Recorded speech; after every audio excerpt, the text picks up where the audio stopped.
Goedemorgen iedereen, bonjour à toutes et tous. Je vais passer la parole au Dr Ivan Latem qui va nous faire un état des lieux de la situation de l'épidémie dans notre pays.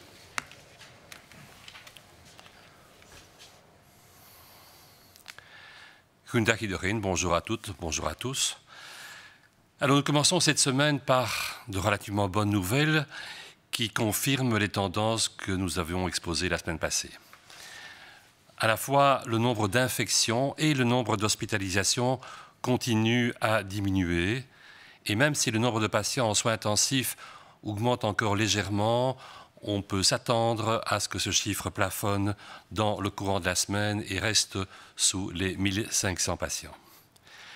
C'est beaucoup, c'est plus que la première vague, mais c'est heureusement en dessous de la capacité maximale qui était prévue pour ces patients. Les décès, quant à eux, augmentent encore, mais là aussi, il y a un ralentissement dans la tendance. Quant au nombre de nouveaux cas, sur les 7 derniers jours, nous avons une moyenne de 9 487 nouveaux cas. C'est sous la barre des 10 000 et c'est surtout moins 40% en base hebdomadaire. Cette forte diminution s'est donc relativement rapidement mise en place après le pic du 27 octobre. C'est un point très positif, mais il est clair que nous restons en surchauffe, que nous restons avec un nombre important de contaminations dans notre pays et qu'il faudra encore descendre sérieusement avant de se retrouver dans des zones plus calmes et dans des zones moins dangereuses. On a cette tendance que vous avez vue sur la courbe dans toutes les strates d'âge, comme vous le voyez sur la diapositive actuelle.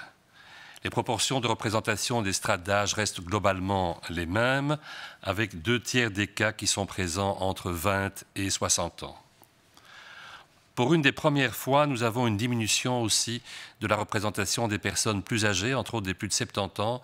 Et ça, c'est un point extrêmement positif, puisqu'on sait que lorsqu'ils sont contaminés, on a un risque plus significatif par la suite d'évolution défavorable et d'hospitalisation. Si on voit la carte de la Belgique, on voit qu'elle est entièrement en vert, avec des diminutions dans toutes les provinces, assez spectaculaires dans les provinces qui étaient les plus touchées, comme la province de Liège, la région de Bruxelles et les deux Brabants, par exemple, où on a des diminutions de 45 à 50%. Actuellement, en nombre absolu, c'est le Hainaut qui reste encore la province qui a le plus grand chiffre, avec 1945 nouvelles infections en moyenne par jour. Au niveau des hospitalisations, on a 596 nouveaux patients en moyenne. Donc on passe sous la barre des 600 patients qu'on avait largement effractés depuis un certain temps. Et ceci correspond à une baisse de 9% sur base hebdomadaire. On voit que clairement la courbe s'est cassée et commence à diminuer. Le pic donc des hospitalisations, sous réserve d'une surprise désagréable, bien sûr, des jours qui viennent, se situe le mardi 3 novembre, c'est-à-dire une semaine après le pic des contaminations. Ce 3 novembre, nous avons eu 879 patients hospitalisés. Hier, nous avons eu 400 patients hospitalisés, c'est-à-dire la moitié en moins, ce qui est pour le moins important. Actuellement, sur base de ces données, nous avons en Belgique, pour la première fois depuis un certain temps, moins de 7000 patients, en l'occurrence 6948 patients hospitalisés. C'est un tout petit peu plus qu'avant-hier, mais c'est surtout 500 patients de moins que lors du pic du 3 novembre, où on avait pratiquement atteint les 7500, avec 7487 patients hospitalisés. Au niveau des lits de soins intensifs que vous voyez sur la diapositive actuelle, vous voyez aussi qu'il y a une tendance dans le bon sens de cette courbe qui tend à s'arrondir. C'est vrai que les chiffres augmentent encore. Il y a 1469 patients qui sont actuellement en soins intensifs, ce qui sature certaines régions du pays avec 75 à 100% d'occupation dans différentes provinces francophones. La pression est encore extrêmement importante sur le terrain. Il ne faut absolument pas négliger ce point.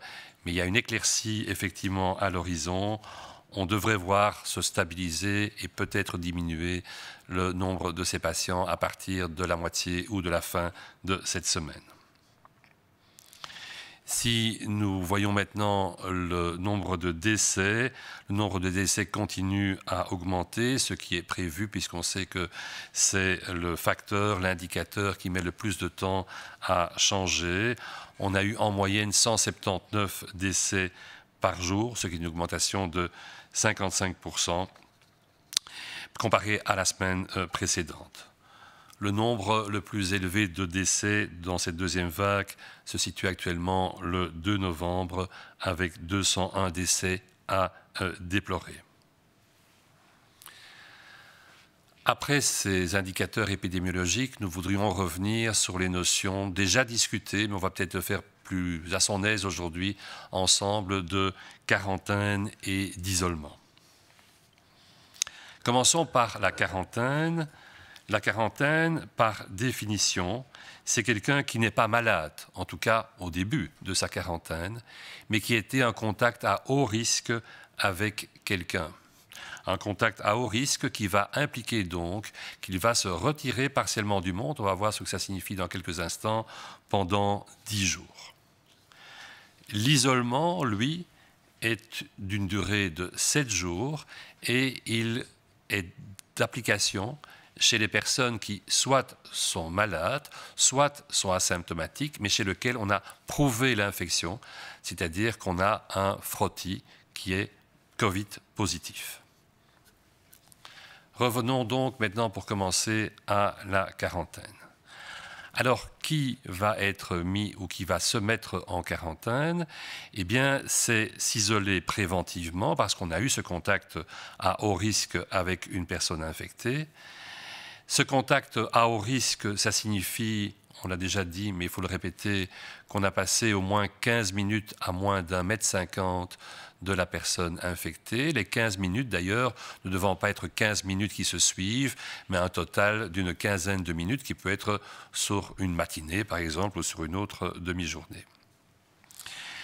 Cela s'applique si ces contacts ont eu lieu alors que les deux personnes ne portaient pas de masque, ou qu'une seule des deux personnes ne portait pas de masque.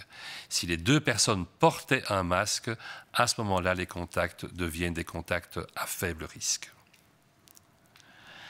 Alors, il faut savoir que lorsqu'on est en contact à haut risque, et donc il n'y avait pas des masques des deux côtés, ça a duré plus que 15 minutes, c'était moins d'1,50 m, le risque d'avoir attrapé le virus est significatif. Il est de 15 à 30%. Donc, une personne sur 3 à une personne sur 6 qui est en contact à haut risque a attrapé le virus. Il va mettre un certain temps à exprimer ce virus, mais il a attrapé ce virus. On peut donc être contaminé à ce moment-là sans le savoir, et on ne peut pas au début montrer que le virus est présent. Pourquoi? Parce qu'il y a très peu de virus qui est présent pendant plusieurs jours, et donc un frottis a toutes les chances de revenir négatif parce qu'il n'y a pas assez de virus pour que le signal se déclenche au niveau du test au laboratoire. On est malheureusement déjà contaminé et donc ce test ne peut pas remplacer une quarantaine. Ce test n'a pas de sens à ce moment-là. On peut parfois mettre jusque 14 jours avant d'exprimer la maladie, mais il faut savoir que, heureusement, 90% des gens qui vont devenir malades vont l'être en déant les 10 jours. Un des problèmes liés à l'infection au coronavirus, c'est que nous sommes transmetteurs du virus lorsque nous ne sommes pas encore cliniquement malades, même si nous allons le devenir. On exprime le plus de virus durant les 24-48 heures avant le début des symptômes cliniques et pendant les premiers jours des symptômes cliniques. On peut donc ainsi parfaitement contaminer quelqu'un alors qu'on ne se sent pas soi-même malade. Et c'est un des gros problèmes que pose ce type de coronavirus par rapport d'ailleurs à d'autres coronavirus éventuellement plus dangereux. C'est pour cela d'ailleurs que certaines personnes ne savent pas qui les a contaminés parce qu'effectivement, elles n'étaient pas en présence de quelqu'un qui se savait positif ou qui se sentait malade. C'est toute l'importance donc de la quarantaine pour casser cette chaîne de transmission. Elle est essentielle et donc même si vous trouvez ça un peu vexatoire, même si vous trouvez ça gênant, elle est importante pour que le virus ne se répande pas dans la société et ça c'est un rôle que vous et vous seul pouvez effectivement exercer. Autre raison pour être mis en quarantaine, c'est un voyage à l'étranger. Un voyage à l'étranger dans certaines zones. Il faut bien avouer qu'elles sont très larges maintenant en Europe, classifiées comme étant rouges. Et si vous avez eu des activités qui prêtent à risque, des sorties, etc., etc. Comme vous le savez, si on reste plus de 48 heures à l'étranger, on doit, avant de rentrer, remplir ce fameux PLF. Et lorsque vous l'aurez envoyé, la plupart du temps par voie informatique, vous allez recevoir éventuellement un message qui vous dira que vous devez vous mettre en quarantaine. C'est que non seulement vous étiez en zone rouge, mais que vous avez eu des activités qui vous mettent à risque d'avoir été contaminé. Dans ce contexte-là, on commencera à partir du jour en question, du jour de l'arrivée, votre quarantaine. Lorsqu'on est en quarantaine, par exemple parce qu'on est revenu d'étranger, par exemple parce qu'on a été en contact à haut risque avec un collègue, c'est vous-même qui êtes en quarantaine, ce n'est pas votre famille. Votre famille n'est pas en quarantaine en même temps que vous. Bien sûr, si quelqu'un est malade au sein de la cellule familiale, qui a vécu classiquement proche l'une de l'autre, comme c'est tout à fait normal, l'entièreté du groupe familial qui vit sous le même toit va se mettre à ce moment-là en quarantaine. Et je dirais, bien sûr, ça doit être une logique implacable, si on ressent des symptômes compatibles avec le Covid alors qu'on est en quarantaine, comme d'ailleurs si on en ressent en dehors de la quarantaine, eh bien on va contacter son médecin pour pouvoir faire un test et commencera alors la période d'isolement dont on va discuter dans quelques minutes. Durée de la quarantaine, on l'a évoqué déjà au début, c'est une durée de base de 10 jours, à compter du dernier moment de contact avec la personne infectée, auquel va se rajouter par précaution, pour les fameux 10% qui n'expriment qu'entre le 10e et le 14e jour, 4 jours de précaution. Vous n'êtes plus en quarantaine, mais vous portez le masque plus fréquemment, vous faites plus attention encore aux soins d'hygiène des mains, vous n'allez pas voir des personnes, et entre autres, vous n'allez pas voir une personne à haut risque, une personne âgée, par exemple. Que fait-on lorsqu'on est en quarantaine? Alors, on fait ce qu'on veut chez soi, bien sûr. Je ne vous dirai pas s'il faut lire ou s'il faut regarder la télévision, mais ça veut dire qu'on va rester chez soi. On va rester chez soi et on n'en sortira que pour des choses essentielles. Bien sûr, voir son médecin si on est malade, bien sûr, aller chez le pharmacien s'il faut des médicaments indispensables, bien sûr, aller faire des courses indispensables. On ne va pas aller acheter un vêtement qui soit éventuellement superflu, d'autant plus que pour l'instant, c'est difficilement faisable, mais on va aller au supermarché chercher de la nourriture, par exemple. On va porter un masque, et on va porter un masque toujours lorsqu'on sera à l'extérieur, je dirais même aux endroits où, logiquement, ce n'est pas nécessaire, et on va vraiment essayer, même au sein de sa cellule familiale, de porter un masque si possible. C'est une bonne idée pour éviter, si vous êtes positif, de contaminer des gens qui ne le sont probablement pas encore à ce moment-là. Ce n'est pas durant la quarantaine que l'on reçoit la personne que l'on peut recevoir chez soi. Ce n'est pas durant la quarantaine qu'on va rendre visite à d'autres personnes. Bien sûr, vous pouvez vous balader sur votre terrasse, vous pouvez dans votre jardin, si vous avez un jardin, bien sûr. Vous allez surveiller votre température, idéalement 2 fois par jour, pour voir si la fièvre ne s'installe pas, même si vous ne la ressentez pas. On sait qu'elle peut être un des symptômes du Covid, comme de beaucoup d'autres infections. Vous allez par définition appliquer des mesures diminuant le risque de transmission si vous êtes porteur du virus, et donc vous allez bien aérer votre habitation. Vous allez bien nettoyer, là où vous êtes autour de vous, un peu plus consciencieusement, je dirais encore, tous les points de contact classiques, les rampes d'escalier, les poignées de porte et autres. Et vous allez au maximum, en fonction des possibilités, les habitations, et on sait que ce n'est pas évident pour tout le monde, essayer d'utiliser des toilettes différentes ou une salle de bain différente, et des objets en tout cas de toilettes différents que le reste du ménage. Idéalement, vous allez essayer de manger à part, pas au même moment que les autres personnes de la famille qui vivent avec vous et qui n'ont pas, elles, de raison d'être en quarantaine. Après avoir ainsi décrit la quarantaine, arrivons au stade de l'isolement. Je rappelle, l'isolement, c'est quelqu'un qui est testé positif pour le coronavirus, qu'il se sente malade, qu'il soit malade, ou qu'il soit éventuellement, bien sûr, asymptomatique. Par définition, comme vous êtes testé, vous êtes potentiellement contagieux. Vous excrétez du virus, et on l'a déjà dit, surtout au début de votre isolement. Et donc, il est particulièrement important de faire attention à ce moment-là. À partir du moment où on est en isolement, on va compter 7 jours pendant lesquels vous vous retirez, si on peut dire, de la vie extérieure. 7 jours à partir du début des symptômes ou 7 jours à partir du moment où le test est positif, si vous êtes testé en tant qu'asymptomatique. Quand peut-on se remettre dans une certaine vie extérieure? Eh bien, c'est 7 jours au minimum.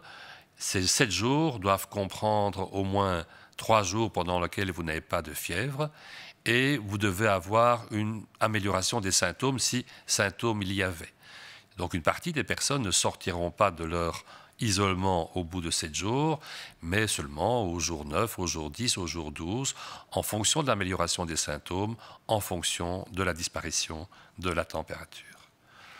On va appliquer les mêmes règles durant l'isolement que durant la quarantaine, mais simplement elles seront plus strictes. Elles devront être mieux surveillées encore par vous-même, puisque c'est vous-même qui êtes là. Hein. Il n'y a personne à côté de vous pour vous contrôler. Vous n'allez pas sortir pour aller faire des courses, sauf si vous êtes seul à la maison et que personne ne peut venir vous aider, un voisin ou un collègue. Vous n'allez donc pas aller faire vos courses au supermarché. Vous serez bien sûr, si nécessaire, chez le médecin si un problème de santé se présente, et on l'a déjà assez dit, mais contactez-le à ce moment-là, puisque vous êtes potentiellement contagieux avant de vous rendre directement chez lui, sauf extrême urgence. Vous allez éviter un maximum les contacts avec les autres personnes qui vivent avec vous, puisque là, on est sûr, vous êtes porteur du virus. Donc vous allez rester le plus souvent possible dans une pièce séparée, la chambre par exemple, en aérant cette chambre au mieux possible. On en a parlé la semaine précédente. Si au sein de la cellule familiale, il y a effectivement là d'autres personnes, en présence des autres personnes, vous allez systématiquement porter le masque. Ça ne devient pas un conseil, comme on le disait lors de la quarantaine, mais je pense que ça devient une réelle obligation morale, en tout cas, par rapport aux autres personnes. Si dans votre cellule familiale vivent d'habitude des personnes à haut risque, comme des personnes âgées, je pense qu'il est important d'envisager, si c'est faisable, que ces personnes âgées soient un certain temps hébergées ailleurs, chez d'autres membres de la famille, éventuellement. Dans les habitations, la majorité d'entre elles, on ne veut pas s'isoler entièrement, eh bien, par définition, les personnes de votre famille, et vous avez été en contact avec ces personnes, donc je dirais même systématiquement la cellule familiale va devoir se mettre, elle, en quarantaine, en parallèle avec votre isolement. Votre isolement, on l'a déjà dit, il va durer 7 jours, parfois un peu plus longtemps, en fonction des symptômes. Mais les personnes qui sont en quarantaine, eh bien, elles vont rester en quarantaine pour les fameux 10 jours après vos 7 jours d'isolement. Pourquoi? Parce que vous êtes contagieux pendant 7 jours. Et le 7e jour, vous pourriez très bien encore contaminer quelqu'un de votre cellule familiale. On va donc rajouter 10 jours à ces 7 jours. Et je dirais malheureusement, mais c'est la réalité, les personnes de votre cellule familiale vont donc avoir ainsi une durée totale de 17 jours de quarantaine. On se rend compte que ceci est complexe, on se rend compte que ceci demande beaucoup d'efforts de la part de tout le monde, mais ce sont par ces petits gestes que nous pouvons tous contribuer à casser ces fameuses chaînes de transmission du virus. Nous savons combien c'est important pour continuer sur l'évolution qui devient enfin favorable, et nous devrons nous souvenir pendant les mois qui viennent que ça reste important pour ne pas revivre ce qu'on a vécu depuis le début du mois de septembre, et pour éviter, entre autres, ça sera un des maillons importants, que nous revivions une 3e vague que personne ne voudrait voir venir. Merci beaucoup.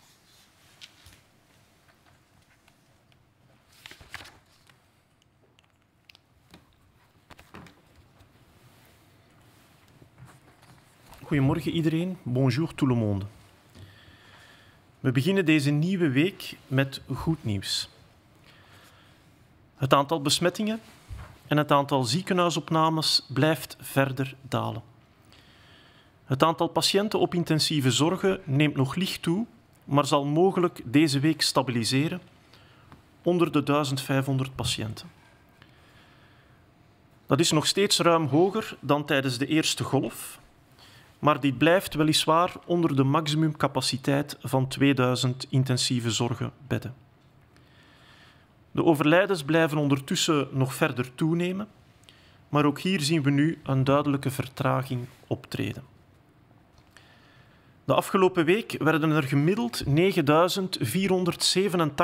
nieuwe besmettingen per dag vastgesteld. Dat is een daling van 40% op weekbasis.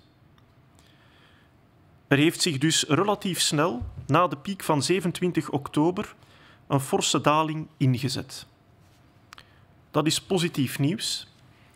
We komen echter van heel hoge cijfers en we gaan nog veel verder moeten zakken om opnieuw in een veiligere zone terecht te kunnen komen. De dalingen van het aantal besmettingen zien we ondertussen bij alle leeftijdsgroepen. De relatieve verhoudingen blijven onveranderd, met 2/3 van alle gevallen die zich voordoen bij de 20 tot 60-jarigen. Ook bij de 70-plussers is er ondertussen een daling merkbaar. En dit zal ongetwijfeld een gunstige impact hebben op de nieuwe ziekenhuisopnames en overlijdens. De dalingen doen zich nu voor in alle provincies. Het aantal besmettingen halveert quasi in Luik, Brussel, Waals en Vlaams-Brabant. Henegouwen blijft nog steeds de provincie met het hoogste aantal nieuwe besmettingen, met gemiddeld 1945 nieuwe besmettingen per dag. Hierna volgen Luik en Brussel. Ook de nieuwe ziekenhuisopnames dalen sinds enkele dagen in alle gewesten. Gemiddeld werden er de afgelopen week 596 nieuwe patiënten opgenomen met COVID in de ziekenhuizen. En dat is een daling van 9% op weekbasis. De piek van de ziekenhuisopnames van deze tweede golf komt daarmee op dinsdag 3 november te liggen. En dat is exact 1 week na de piek van de besmettingscijfers. Op 3 november werden er 879 patiënten opgenomen met COVID. Gisteren waren dat er 400. We zitten dus ondertussen aan ruim minder dan de helft. In België liggen er nu 6.948 patiënten met COVID in het ziekenhuis. Dat is iets hoger dan eergisteren, maar wel reeds 500 patiënten minder dan op de piek van 3 november. Toen lagen er bijna 7.500 COVID-patiënten in de Belgische ziekenhuizen. Het aantal patiënten op intensieve zorgen neemt nog steeds toe. Er liggen nu 1469 patiënten op intensieve zorgen. Dat is opnieuw een recordaantal. En dat betekent nog steeds een enorme belasting voor de ziekenhuissector. Meerdere ziekenhuizen, in het bijzonder in Wallonië, zijn momenteel verzadigd. Het lijkt er echter wel op dat het aantal patiënten op intensieve zorgen deze week zal stabiliseren. De overlijdens blijven jammer genoeg verder toenemen, maar dit ligt ook in lijn met de verwachtingen, gezien we weten dat deze indicator altijd de laatste is om te keren. Gemiddeld vielen er de afgelopen week elke dag 179 overlijdens per dag te betreuren. Dat is een toename van 55% in vergelijking met de week ervoor. Het hoogste aantal overlijdens van deze tweede golf werd tot nu toe vastgesteld op maandag 2 november. Toen waren er 201 overlijdens. En dat is ongeveer 2/3 van de piek van de eerste golf. Tijdens die eerste golf hebben we een piek van 321 overlijdens per dag vastgesteld op 8 april. Vervolgens zouden we nog eens verder willen toelichten wat het verschil is tussen isolatie en quarantaine en waarom dit zo belangrijk is. We horen namelijk nog altijd vanuit het veld dat hier verwarring over bestaat, dat mensen het niet altijd goed begrijpen of goed opvolgen. Daarom willen we zowel isolatie als quarantaine nog eens in detail overlopen. Heel kort, quarantaine duurt 10 dagen en is voor mensen die een hoog risicocontact hebben gehad. Het zijn mensen die nog niet ziek zijn. Isolatie duurt 7 dagen en dit is voor mensen die bewezen besmet zijn met behulp van een positieve test. Deze mensen zijn meestal ziek, maar niet altijd. Nu, wat betreft quarantaine. Wie gaat er in quarantaine en waarom is dat nodig? Wel, bij quarantaine gaan we ons preventief afzonderen van onze medemens, omdat we blootgesteld zijn geweest aan een besmette persoon. We hebben een zogenaamd hoogrisicocontact gehad. Een hoogrisicocontact betekent een contact van langer dan 15 minuten op minder dan 1,5 meter afstand zonder mondmasker. Het is belangrijk om te vermelden dat die 15 minuten niet aan één stuk hoeven te zijn. Dit kan bijvoorbeeld ook gaan om 3 keer 5 minuten op een voormiddag. Of 3 keer 5 minuten gezien over een hele dag. Er is ook een uitzondering. Wanneer beide personen, dus de besmette persoon en de contactpersoon, de hele tijd op een correcte manier een mondmasker hebben gedragen, dan geldt het contact niet als hoog risico, maar eerder als een laag risicocontact. Na zo'n hoog risicocontact bent u dus mogelijk besmet met het virus, maar u voelt u nog uitstekend. Dat is normaal. Het virus kan in het begin immers nog niet aangetoond worden in de neus met een test. Er zit gewoon nog niet genoeg virus in de neus. Het virus moet eerst nog enkele dagen vermeerderen, vooraleer het kan aangetoond worden en vooraleer ook u besmettelijk en ziek wordt. Een test, kort na een blootstelling, kan dus nooit een quarantaine vervangen en geeft geen enkele garantie dat u toch niet besmet bent. Soms kan het tot 14 dagen duren vooraleer we ziek worden van het virus na een blootstelling. Meestal is dat echter 5 à 6 dagen. Ongeveer 90% van de mensen worden ziek binnen de eerste dagen na de blootstelling. Wanneer u echter een hoog risicocontact heeft gehad, moet u er wel mee rekening houden dat de kans reëel is dat u de besmetting opgelopen heeft. We zien dat dat het geval is bij zo'n 15 tot 30% van de mensen. Dat is dus niet verwaarloosbaar. 15 tot 30% van de hoogrisicocontacten gaan dus binnen die 14 dagen virus beginnen uitscheiden. En dan heel belangrijk, mensen scheiden het virus reeds uit 2 tot 3 dagen vooraleer ze de eerste symptomen vertonen. Dit betekent dus dat we mensen reeds besmetten vooraleer we ons ziek voelen. En dat is precies de geniepige manier waarop het virus zo vaak weet te verspreiden. Dat is ook de reden waarom zoveel mensen niet weten wie hen besmet heeft of waar ze besmet zijn geweest. Maar juist door op voorhand in quarantaine te gaan, kunnen we deze infectieketting doorbreken. Quarantaine is daarom essentieel om de epidemie te bestrijden. Daarnaast is het ook mogelijk dat u in quarantaine moet gaan omdat u in het buitenland heeft verbleven, langer dan 48 uur. En wanneer u na het invullen van de passagierlokalisatieformulier een sms krijgt. Het betekent dat u in een rode zone heeft verbleven en een risicoactiviteit heeft uitgevoerd. Ook in dat geval is de quarantaine geldig. Wanneer u een hoog risicocontact heeft gehad, buiten het huishouden, dan moet alleen u zelf in quarantaine en niet uw huisgenoten.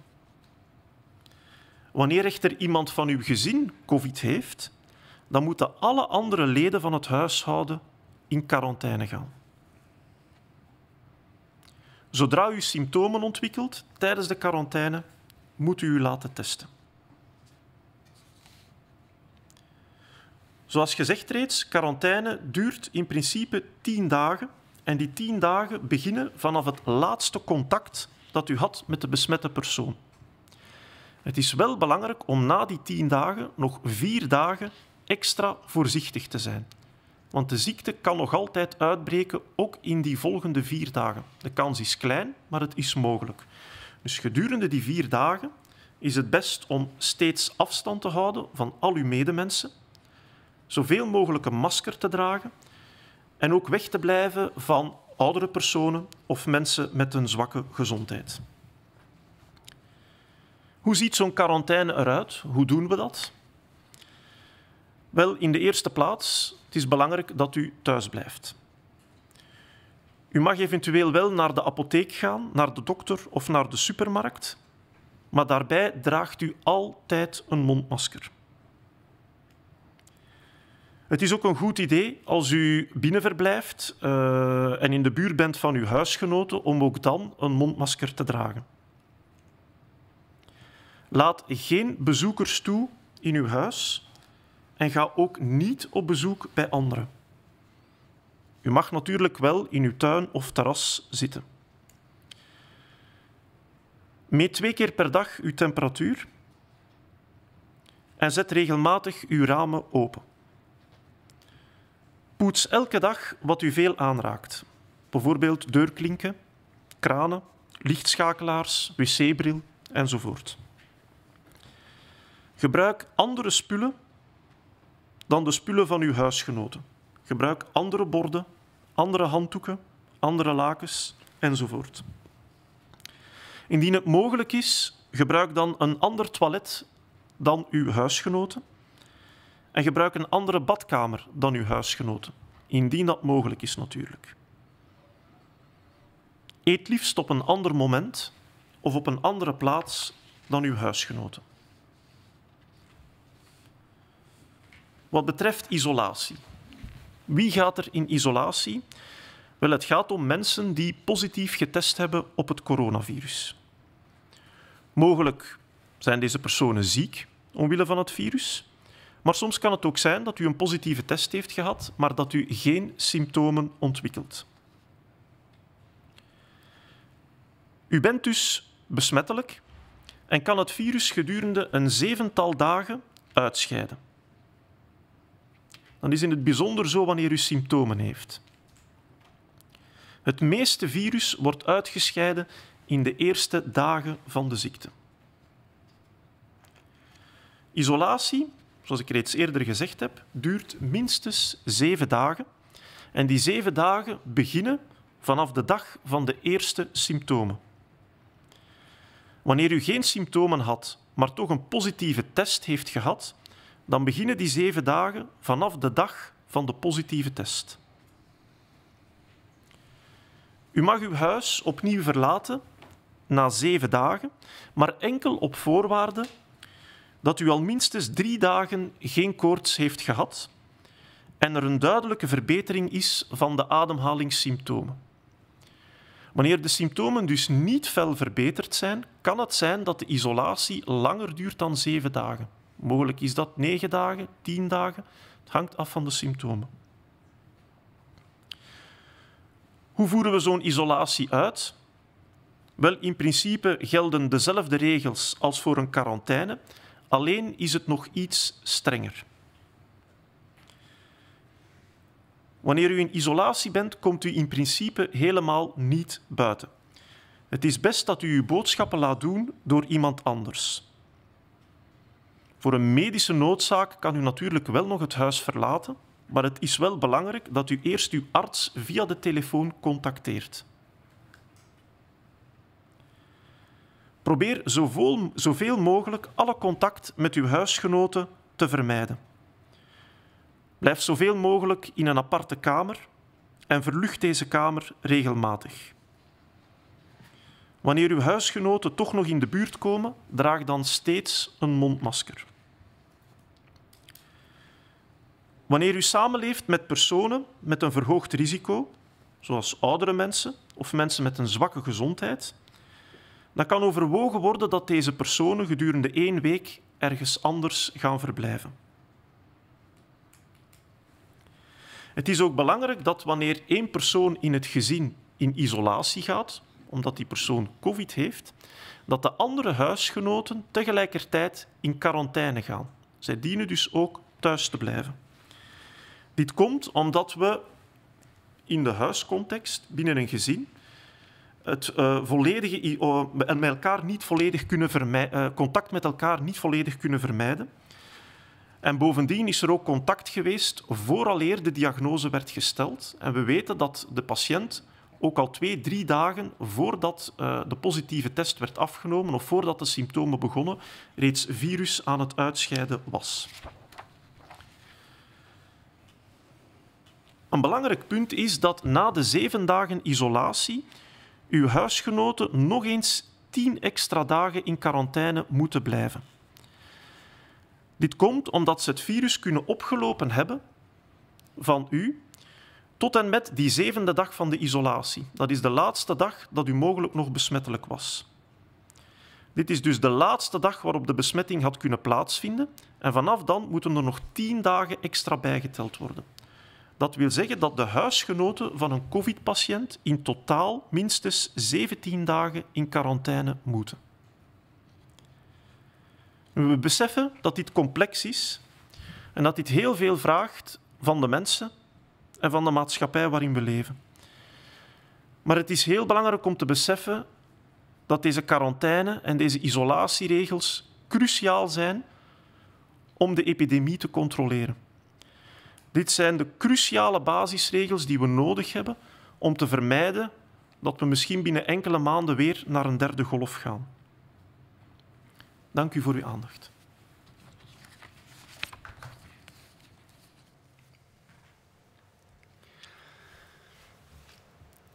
Ce week-end, vous avez pu peut-être profiter de ce beau temps automnal. Nombreux l'ont fait, parfois au même endroit, au même moment, mais à quelques exceptions près, tout s'est déroulé sans gros problèmes, dans le respect des mesures sanitaires. Ces sorties sont extrêmement importantes en ce moment. Ils nous donnent littéralement une bouffée d'air frais, un regain d'énergie, parce que cette période est difficile pour tout le monde et peut peser sur notre bien-être, sur notre morale, surtout si on rajoute que maintenant les jours raccourcissent de plus en plus. Aussi pénible qu'il puisse l'être, ce confinement automnal, nous devrons le traverser ensemble. Ce n'est pas facile tous les jours et il n'y a malheureusement pas de solution miracle. Mais la manière dont nous envisageons la situation peut nous permettre de l'aborder plus sereinement. Ce qui peut aider, c'est de lâcher prise sur ce que nous ne pouvons pas faire. Concentrez-vous sur les choses que vous pouvez faire et lancez-vous. Si vous vous sentez un peu désemparé en cette période, un peu isolé, voici quelques idées, quelques exemples concrets. Même si vous êtes maintenant plus à la maison, plutôt qu'habituellement au travail, à l'école ou les uns chez les autres, trouvez une routine quotidienne, un horaire hebdomadaire. Cela vous permettra de rester actif et de ne pas vous enfoncer dans une spirale négative. Prenez du temps pour vous, mais n'avancez pas non plus à vue, fixez-vous des objectifs. À moins d'être en quarantaine ou en isolement, essayez de sortir de temps à autre de votre domicile, pour marcher, qui sait pour les plus sportifs, pour faire du vélo ou du sport. Mais même si le temps est moins clément, continuez vraiment à avoir cette envie, cette volonté de sortir. Cela fait vraiment du bien et c'est profitable autant physiquement que moralement. Restez également en contact avec d'autres personnes, même à distance. Vous pourriez vous fixer d'appeler par exemple une personne différente tous les jours pour prendre de ses nouvelles. Bien sûr, la technologie peut y contribuer, mais et pourquoi pas retrouver le plaisir d'envoyer une carte, une lettre, des fleurs. Lors de nos sorties quotidiennes, que ce soit dans la rue ou au supermarché, restons ouverts également à l'interaction, au dialogue. Ne laissons pas la distance physique de rigueur et le port du masque être une raison pour se taire ou disparaître dans l'anonymat. Donc restons ouverts aux autres, même dans ces temps difficiles, que ce soit pour nous ou pour les autres.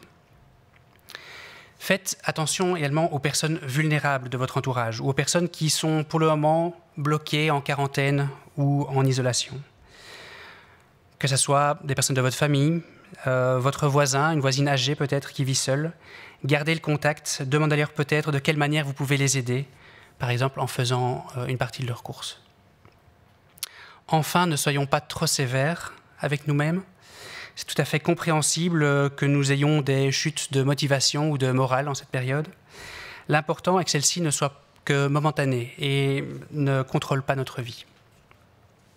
Si vous avez besoin d'aide, sachez qu'il existe de nombreuses initiatives, de nombreuses sources d'informations aussi qui reprennent du contenu pour pouvoir vous aider, pour pouvoir aider vos proches. Il existe aussi des services à notre disposition par téléphone pour pouvoir librement parler, être écouté, trouver du soutien. Vous trouverez sur le site info-coronavirus.be l'ensemble de ces aides qui sont à votre disposition. Le plus important, c'est de ne pas attendre pour faire usage de ces aides. Ces conseils pratiques peuvent nous aider à traverser cette période difficile. Traversons-la ensemble. Plus que jamais, nous sommes une équipe de 11 millions de personnes et dans une équipe, les coéquipiers prennent soin les uns des autres. Ne laissons personne derrière nous. Merci.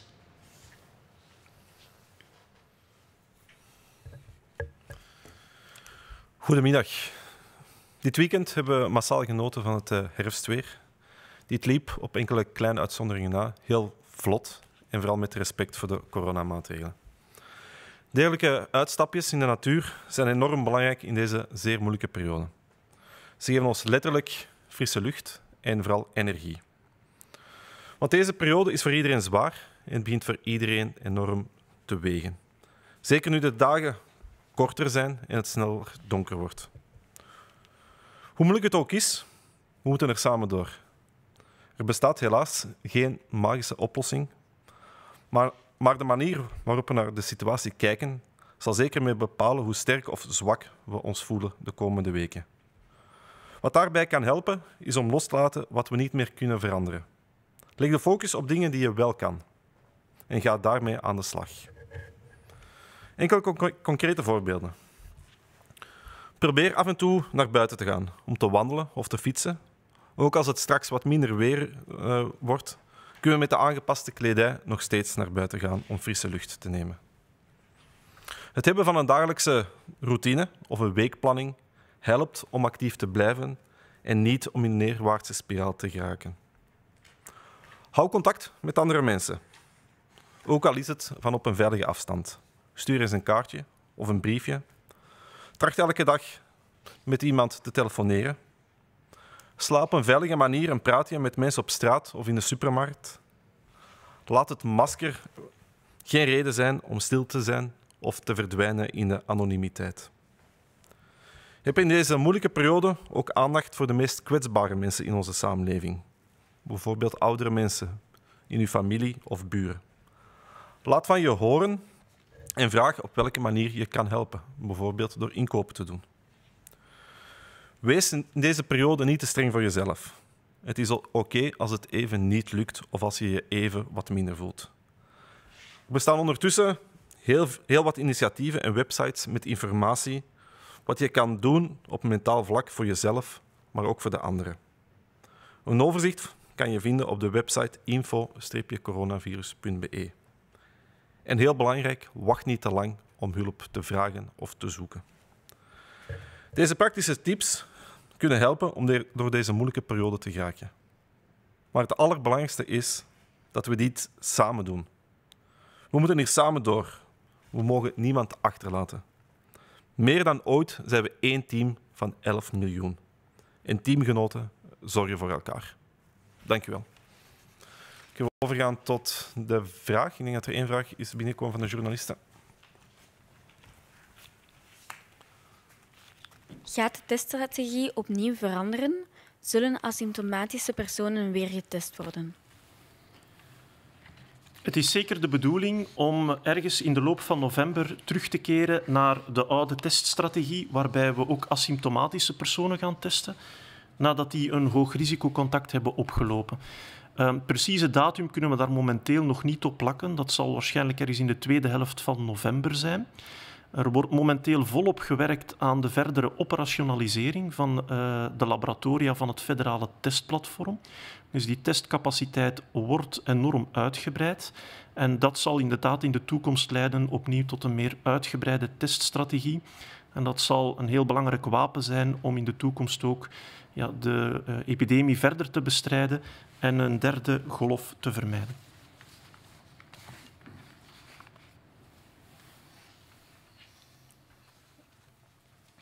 La stratégie de testing va-t-elle être modifiée? Allons-nous à nouveau tester les asymptomatiques? Alors effectivement, c'est le but, courant novembre, de pouvoir à nouveau étendre la stratégie de testing à des personnes qui ne peuvent plus le faire actuellement parce que le système était embouteillé. Ceci devrait survenir quelque part dans la deuxième moitié du mois de novembre, nous y sommes dans quelques jours, lorsque la plateforme, la nouvelle plateforme qui doit aider le laboratoire clinique sera totalement opérationnelle, mise en place, de manière à étendre potentiellement notre nombre de tests à plus de 100 000 par jour. Et dans ce contexte-là, les personnes qui étaient testées comme les contacts à haut risque devraient pouvoir l'être dans les semaines qui viennent. C'est fondamental, bien sûr. On le sait, et c'est surtout fondamental dans la phase qui nous attend maintenant, après cette deuxième vague, lorsque le nombre de cas va diminuer, pour dépister les cas dans la société et permettre justement que ces cas soient isolés, comme on en a parlé aujourd'hui, et qu'ils ne transmettent pas la maladie. Oké, dankjewel. Dat waren alle vragen, of één vraag tenminste. De volgende persconferentie zal plaatsvinden nu woensdag 11 november. Donc le prochain conférence de presse aura lieu le mercredi à 11h. Zorg goed voor jezelf en zorg goed voor de anderen. Merci.